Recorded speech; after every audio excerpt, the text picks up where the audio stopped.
Welcome to Eagle Media works.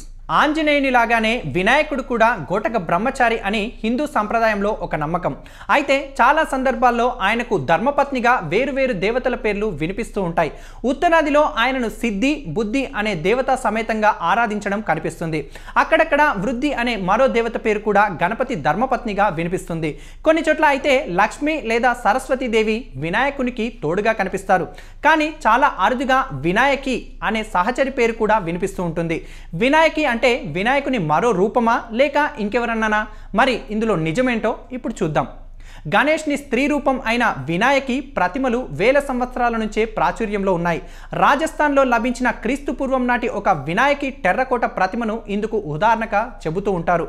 వినాయకికి సంబంధించి ప్రత్యేక ఆలయాలు లేనప్పటికీ సుచీంద్రం, చెరయానాడ్ వంటి ప్రాచీన ఆలయాలలోని గోడల మీద వినాయకి శిల్పాలు కనిపిస్తూ ఉంటాయి.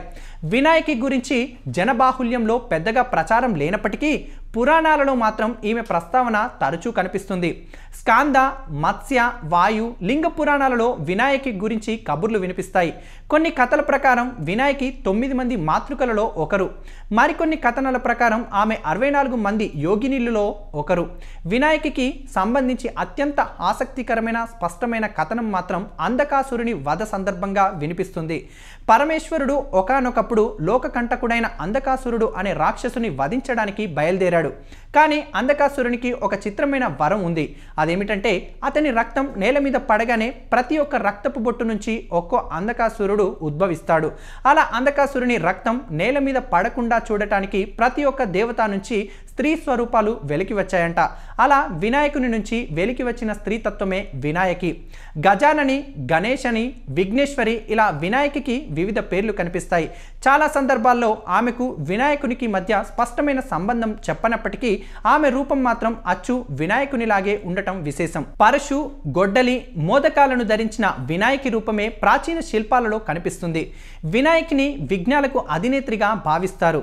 స్త్రీ దేవతలకు అధికంగా ప్రాధాన్యతను ఇచ్చే తాంత్రిక ఆచారాలలో వినాయకి ఆరాధనకు ప్రత్యేక స్థానం ఉంది. ప్రకృతిలోని పురుషతత్వం, స్త్రీతత్వం ఉన్నట్లే ప్రతి దేవతకి తప్పకుండా స్త్రీ స్వరూపాన్ని ఆపాదించడం మన తత్వంలోనే ఉంది. ఎందుకంటే ఈ రెండు గుణాలు కలిస్తేనే పరిపూర్ణత అని మనకు తెలుసు. మరి ఆ గణేశుని స్త్రీ స్వరూపంగా వినాయకిని ఆరాధించడంలో వింతేముంది? వ్యూవర్స్, ఈ వీడియో కనుక నచ్చినట్లయితే లైక్ చేయండి, కామెంట్ చేయండి, షేర్ చేయండి అండ్ సబ్స్క్రైబ్ కండి. Like and subscribe Eagle Media Works.